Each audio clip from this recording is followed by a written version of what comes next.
Halo semuanya, selamat datang kembali di channel Kavis Time to Tell. Di sini saya akan melanjutkan tentang dampak kolonialisme terhadap sistem politik saat ini. Kali ini kita sudah memasuki tahap 5. Di sini langsung saya saja jelaskan. Kolonialisme yang dialami Indonesia telah menghasilkan perubahan mendasar dalam struktur sosial dan politik yang berpengaruh hingga saat ini. Dalam konteks ini, elit lokal yang sebelumnya menjadi pemimpin yang dihormati mengalami transformasi peran yang signifikan di bawah kekuasaan kolonial. Mereka berfungsi sebagai alat yang mengabdi kepada kepentingan penjajah. Hal ini mengakibatkan munculnya ketegangan antara elit dan masyarakat, yang dampaknya terus berlanjut hingga masa kini. Ketika kolonialisme memasuki wilayah Indonesia, elit lokal, terutama priai di Jawa, seringkali dijadikan agen kekuasaan oleh pemerintah kolonial melalui kebijakan-kebijakan seperti Kulturstelsel. Belanda memperkuat posisi elit lokal, membiarkan mereka kekuasaan untuk mengawasi rakyat sebagai imbalan atas dukungan mereka. Namun, posisi ini juga membawa konsekuensi yang serius. Elit lokal kehilangan legitimasi di mata masyarakat. Dari yang awalnya dihormati sebagai pemimpin yang menjaga kepentingan komunitas, mereka bertransformasi menjadi pengkhianat yang mendukung penjajah. Ketegangan ini menciptakan jarak sosial yang mendalam antara elit dan masyarakat. Rakyat merasa tersaing dan ditinggalkan oleh pemimpin mereka. Ketidakpuasan ini berlanjut hingga masa kemerdekaan. Setelah proklamasi kemerdekaan pada tahun 1945, banyak elit yang terlibat dalam pemerintahan baru adalah mereka yang sebelumnya berkolaborasi dengan kekuatan kolonial. Hal ini menciptakan skeptisisme di kalangan masyarakat terhadap elit politik yang berkuasa. Kepercayaan rakyat terhadap elit politik menurun drastis, menciptakan kesenjangan yang lebih dalam antara kebutuhan masyarakat dan kebijakan yang diambil oleh pemerintah. Di masa awal kemerdekaan, Soekarno berupaya untuk membangun sebuah negara yang demokratis, merangkul semua elemen masyarakat. Namun, tantangan yang dihadapinya adalah keberadaan elit yang terpisah dari rakyat. Meskipun Soekarno memiliki visi yang ambisius untuk menciptakan Indonesia yang merdeka, banyak keputusan politik yang tetap dikuasai oleh sekelompok elit yang terpisah dari masyarakat. Ini memperburuk keadaan di mana masyarakat merasa tidak terwakili dan keputusan selama masa Orde Lama dan Orde Baru. Oligarki semakin menguat, kebijakan-kebijakan yang dikeluarkan lebih cenderung menguntungkan kepentingan elit daripada memenuhi kebutuhan rakyat. Selama Orde Baru, kekuasaan terpusat di tangan Presiden Soeharto, yang menciptakan sistem pemerintahan otoriter. Elit politik termasuk militer memainkan peran penting dalam menjaga status quo, sementara suara rakyat semakin terpinggirkan. Akibatnya, hubungan antara elit dan masyarakat menjadi semakin buruk, mengarah pada krisis legitimasi yang mendalam. Setelah reformasi tahun 1998, masyarakat memiliki harapan baru untuk perubahan. Namun, meskipun ada kemajuan dalam hal kebebasan sipil dan pemilihan umum yang lebih demokratis, warisan oligarki dan patronase tetap mengakar dalam struktur politik Indonesia.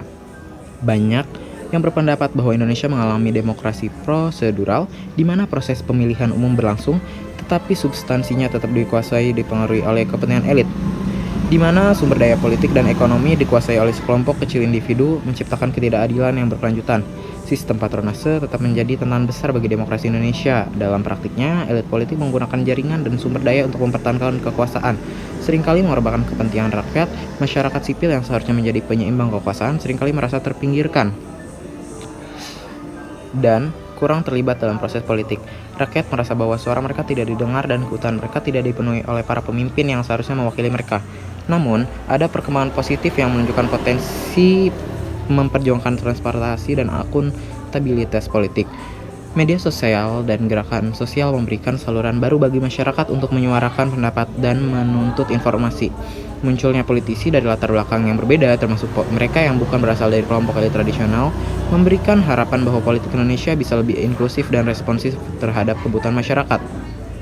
Keberhasilan untuk mengatasi tantangan oligarki dan patronase sangat bergantung pada kemampuan masyarakat untuk berpartisipasi dalam proses politik secara aktif. Pendidikan politik, yang pentingnya keterlibatan politik menjadi kunci untuk memperbaiki hubungan antara elit dan masyarakat melalui reformasi struktural yang nyata dan penguatan lembaga demokrasi yang berfungsi dan baik. Diharapkan masa depan politik Indonesia akan lebih adil dan representatif. Bangkitnya kemerdekaan setelah Perang Dunia Kedua, lanskap politik dunia berubah. Banyak negara Asia dan Afrika yang mulai merdeka dan pembangkitan kembali semangat terhadap Indonesia. Pada tanggal 17 Agustus 1945, Indonesia mendeklarasikan kemerdekaannya dengan ideologi politik yang bertahan selama lebih dari 3 dekade. Pentingnya hal-hal duniawi tidak dapat diabaikan. Dampak Perang Dunia II dan pendudukan Jepang memberikan peluang bagi para pemimpin negara untuk memperjuangkan kemerdekaan Jepang, meski agresif, memberikan kesempatan kepada para pemimpin lokal untuk mempersiapkan pemerintahan.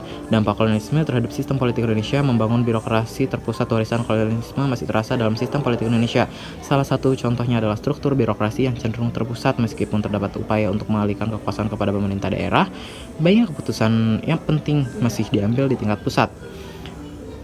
Ketidaknyamanan sering terjadi pada area yang dianggap melemahkan kebijakan sosial dan ekonomi. Selain itu, kerusakan sosial dan ekonomi belum terselesaikan sepenuhnya. Ketimpangan wilayah kaya dan miskin serta kesenjangan akses terhadap pendidikan dan kesehatan menunjukkan dampak sistem kolonial yang masih ada.